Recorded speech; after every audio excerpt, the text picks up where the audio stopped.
स्वागत है आपका नई धारा रेडियो की एक और पॉडकास्ट श्रृंखला में। यह श्रृंखला नई धारा के संस्थापक श्री उदयराज सिंह जी के साहित्य को समर्पित है। उदयराज जी के इस जन्मशती वर्ष में हम उनकी अमूल्य साहित्यिक धरोहर आप तक लेकर आ रहे हैं इस पॉडकास्ट के माध्यम से। सुनना न भूलें, नई धारा रेडियो पर। आज सुनते हैं उदयराज सिंह जी का लिखा एक संस्मरण, जिसमें वो अपने पिता प्रसिद्ध साहित्यकार राजा राधिकारमन प्रसाद सिंह के कोमल संवेदनशील हृदय और उनके दयालु स्वभाव से हमारा परिचय कराते हैं। ये संस्मरण शैली सम्राट राजा राधिकारमन एक जीवन झांकी में प्रकाशित हुआ था। मेरे पिता के जीवन के कुछ ऐसे अनछुए पक्ष थे जिन्हें किसी ने आज तक न जाना और न किसी शोधकर्ता ने ही इसकी खोज की। इसमें किसी का दोष भी नहीं, क्योंकि यदि श्री विष्णु प्रभाकर जैसा कोई उनका जीवनीकार मिल जाता तो उनके हर पक्ष को खोज खोज कर पता लगा पाता। आवारा मसीहा के विश्वविख्यात लेखक श्री विष्णु प्रभाकर शरद की जीवनी के हर पक्ष की खोज में इंडोनेशिया, बर्मा तथा बंगाल और बिहार के भागलपुर में वर्षों चक्कर लगाकर आवारा मसीहा जैसी दीर्घजीवी जीवनी लिख सके। मैं बचपन में देखता कि आरा में मेरे ननिहाल के मकान में बाबू सोना सिंह, जो मेरे पिता के कानूनी सलाहकार थे, अक्सर खूब बड़े बड़े मसालेदार करेले रोगन से भरे हुए एक हांडी में उन्हें दे जाते, जिसे झट पिताजी हमारी नजरों से चुराकर मेरी मां को दे आते और रात में भोजन के समय उसे बड़े चाव से खाते। खाने में मेरे पिता बड़े परहेज करते। रोगनदार सब्जियां तो वो छूते तक नहीं, मगर उस करेले की सब्जी में उन्हें कौन सा स्वाद मिलता, ये तो वही जानते। मैं अपनी मां से पूछता, अम्मा, ये करेला कौन इस तरह बनाकर हांडी का मुंह कपड़े से ढक कर इतने जतन से भेजता है? तो वो खूब मुस्कुराती, मगर चुप ही रहती और बातें बदल देती। कभी मुझे भी खाने को देती, मगर मैं उस तीते करेले को छूता तक नहीं। सभी जानते हैं कि करेला बड़े बूढ़े ही खाते हैं, बच्चे तो उससे दूर ही भागते। मगर मां कहती कि इसका तीतापन बनाने से पहले ही मिटा दिया जाता है।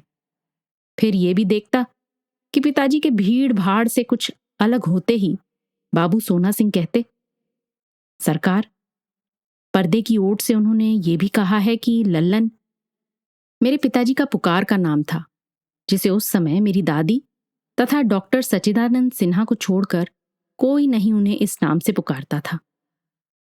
लल्लन से कुछ पैसे भी लेते आइएगा, खर्चे में बहुत तंगी हो गई है।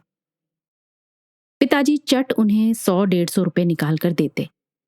हिदायत भी देते कि उन्हें कोई तकलीफ ना हो। जाड़े में गर्म कपड़े वगैरह का भी प्रबंध बाबू सोना सिंह करा देंगे। कुछ साल ये सिलसिला चला, परंतु वो कौन थी जो मेरे पिता को लल्लन नाम से पुकारती, और वो कब मर मिट गई, इसका पता मेरे पिताजी, मेरी मां और बाबू सोना सिंह के साथ ही उस लोक में चला गया। पिताजी ने भी अपनी किसी भी पुस्तक में ऐसी किसी नारी का परिचय अपने पाठकों को नहीं दिया जिसके लिए उनके मन में इतनी श्रद्धा और स्नेह था, और जीवन भर उस पतिता का नाम इस तरह संसार में छिपा कर रखा। मैं जब भी उस पहलू पर आज भी सोचता हूं तो इसी निष्कर्ष पर पहुंचता हूं कि वो समाज से बहिष्कृत कोई पतिता ही होगी, जो एक साहित्यकार की सहृदयता पर जीते जीते इस लोक से भी चली गई होगी। पता नहीं मेरे पिता को उसके प्रति कौन सा व्यवधान था, जिसे प्रत्यक्ष या परोक्ष रूप में अपनी पुस्तकों में अनेकों चरित्रों को जीवंत करने पर भी उसे छूने से उनकी लेखनी परहेज कर गई। यूं तो साहित्यकार की कलम किसी पर्दे के प्रति वफादार नहीं होती। फिर 20 साल का फासला एक लम्हे में बीत जाता है। बीते हुए क्षण कुछ ऐसे ही दिखते हैं। जमींदारी चली गई, मां भी कम उम्र में स्वर्ग सिधार गई। मैं पटने में अशोक प्रेस का काम देखने लगा। नई धारा पत्रिका भी निकलने लगी। और पिताजी भी हमारे ही साथ पटना में एक किराए के मकान में रहने लगे। तब तक अपना मकान वहां नहीं बना था। एक दिन मैं कोठे से नीचे धड़धड़ाता उतरा और प्रेस जाने के लिए सरयू ड्राइवर को पुकारने लगा तो देखा घर के फाटक पर एक रिक्शा लगा है और उसमें सफेद धोती, अदरी का कुर्ता और दोपलिया टोपी पहने तथा छड़ी लिए एक बूढ़ा व्यक्ति बैठा है। और मुझे देखते ही रिक्शा का हुड झट चढ़ाकर सीधा बैठ करके उसने अपना मुंह उसमें छिपा लिया। मैं जरा चकराया, आखिर ये ऐसा क्यों कर रहा है? फिर किसी नौकर को देखकर उसे पास बुलाकर उसने पिताजी के नाम कोई पुर्जा भिजवाया। तब तक सरयू गैराज से मोटर निकाल चुका था और मैं जब मोटर में बैठ रहा था तो देखा पिताजी शीघ्र ही वहां चले आए और हुड के अंदर ही अपना सर घुसाकर उससे कुछ बातें कर रहे हैं। मेरी गाड़ी तो झट बाहर निकल चुकी थी और जब वो भीड़ में खो गई तो मैं भी उसे भूल गया।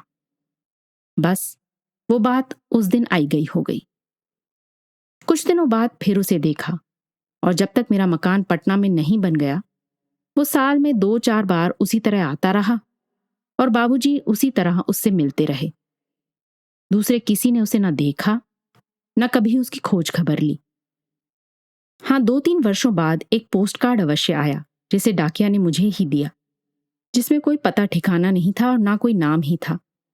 हाँ, इतना जरूर लिखा था, लल्लन, अब मेरा अंत आ गया है और तुम्हें देखने की एक आखिरी तमन्ना लिए इस संसार से विदा ले रहा हूं। यदि शीघ्र मेरे करीब खाने पर आ जाते तो तुम्हें देखने की लालसा पूरी हो जाती और मैं खुशी खुशी मर तो जाता। मैं सोचने लगा आखिर ये कौन है? तब मेरे मस्तिष्क में उस बूढ़े की आखिरी तस्वीर कौंध गई।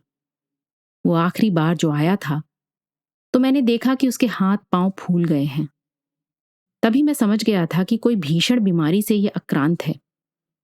खैर, मैंने अंदाज लगा लिया कि वो पत्र अवश्य उसी का होगा। उसके 2 दिन बाद ही जब मैं दोपहर में प्रेस से लौटा तो नौकरों ने कहा, सरकार श्रीमन चाचा के साथ कहीं अकस्मात टैक्सी में चले गए हैं और कह गए हैं कि कल किसी समय लौट आएंगे। मुझे बड़ा आश्चर्य हुआ, कभी ऐसा तो पिताजी नहीं करते। दूसरे दिन प्रेस से लौटा तो दोनों लौट आए थे, मगर न पिताजी ने कुछ कहा न श्रीमन चाचा ही ने। उस दिन के बाद फिर वो बूढ़ा व्यक्ति कभी नहीं आया और ना कोई उसका पत्र ही आया। उसका पता ठिकाना भी पिताजी तथा श्रीमन चाचा के साथ इस लोक से चला गया। हाँ, मेरे मन में बार बार ये प्रश्न उठता है कि आरा में करेला भेजने वाली उस महिला तथा उस बूढ़े से कोई ना कोई संबंध अवश्य था, क्योंकि दोनों समाज से सदा छिपकर रहे और मेरे पिता ने उनसे कभी छेड़छाड़ नहीं की। और हाँ, कुछ साल बाद हमारे अग्रज स्वर्गीय श्री जगदीश चंद्र माथुर ICS जरूर पिताजी से उसके संबंध में कुछ बातें कर रहे थे और दोनों ने उस वार्तालाप में हमें समीप नहीं भटकने दिया। माथुर साहब कुछ गंभीर से लगे और वो भी चाहते थे कि उसकी गोपनीयता बरकरार रहे। उस व्यक्ति के कस्बे में एक बार माथुर साहब अपने सरकारी दौरे में पहुंचे और वहां एक शाम चाय पर गए। उनके फोटो के एल्बम में पिताजी के अनेक दुर्लभ चित्र पाकर अचंभित हो गए और तब उन्होंने वो जाना जो आज तक किसी ने ना जाना था। सन 1934 में हम इलाहाबाद में अपने बड़े भाई श्री राजेंद्र प्रताप सिंह के साथ सपरिवार उनके हैमिल्टन रोड जॉर्ज टाउन वाले मकान में ठहरे थे। उन दिनों भैया कायस्थ पाठशाला में ISC में पढ़ाई कर रहे थे। पिताजी प्रतिदिन कायस्थ पाठशाला की ओर टहलने जाया करते थे। एक दिन उनकी एक सज्जन से भेंट हो गई जो वहां फाटक पर चिनिया बादाम बेच रहे थे। देखने में वो एक सम्मानित व्यक्ति लग रहे थे और पढ़े लिखे भी। बाबूजी का कौतूहल बढ़ा और उनके खोंचे के पास जाकर कुछ देर रुककर उन्होंने चिनिया बादाम खरीदा और बड़े झिझकते हुए उनका परिचय जानना चाहा। वो खोमचे वाला कुछ देर झिझका, फिर अपनी एक पुस्तक उनके पास बढ़ा दी जिसका नाम था हृदय विदारक गाथा या आंसू की लड़ियां। उस पर उनकी जीवन गाथा उन्हीं के हाथों लिखी हुई अंकित थी। वे बिहार के एक वकील थे, मगर समय की मार से कोई आज तक नहीं बच पाया। पुरुष वली नहीं होत है, समय होत बलवान। भिल्लनी लूटी गोपिका, वही अर्जुन वही बाण। चंचला लक्ष्मी उनसे रूठकर कहीं और चली गई और वो दर दर के भिखारी हो गए। रोजी रोटी की तलाश में इलाहाबाद पहुंचे और वहीं किसी तरह अहियापुर मोहल्ले में एक दिन एक उदार व्यक्ति से भेंट हो गई, जिसने उन्हें उनकी पत्नी को तथा 2 जवान बेटियों को सहारा दिया और वहीं कायस्थ पाठशाला के फाटक पर चिनिया बादाम की दुकान खोलने के लिए उन्हें कुछ पैसे भी दिए। पिताजी उनकी जीवन गाथा जानकर द्रवित हो गए और जब सूर्यपुरा अपने गांव जाने लगे तो उन्हें सपरिवार वहां लेते गए। सूर्यपुरा में उनके रहने के लिए एक मकान का प्रबंध कराया और उन्हें एक सरकारी नौकरी दिला दी। फिर वो उनकी जवान बेटियों की शादी के लिए दौड़ धूप करने लगे। अब उस व्यक्ति की ज़बानी सुनिए। राजा साहब ने मेरे लिए क्या नहीं किया। जब मेरी बेटियों की शादियां तय नहीं हो रही थीं, तो एक जाड़े की रात कंबल ओढ़कर 2 संभ्रांत व्यक्तियों के पास गए और उनकी बड़ी आरजू मिन्नत कर हमारी दोनों बेटियों की शादी ठीक करा दी। मेरा सारा भार उन्होंने उतार दिया और इस तरह मुझे उबार लिया। सूर्यपुरा में उस व्यक्ति को 4 बेटे हुए, सब शिक्षित हुए और आज चारों बड़ी अच्छी सरकारी नौकरी में लगे हैं। वो व्यक्ति अभी हाल ही में गोलोकवासी हुआ, मगर पिताजी ने उनकी कहानी कभी किसी से न कही। 2-4 लोगों को छोड़कर किसी ने उनके पिछले इतिहास को न जाना और उस परिवार की आज प्रतिष्ठितों में गिनती होती है। पिताजी बार बार कहा करते, जो दूसरों का दुख दूर करता है, उसके दुख को भगवान ही खुद दूर कर देते हैं।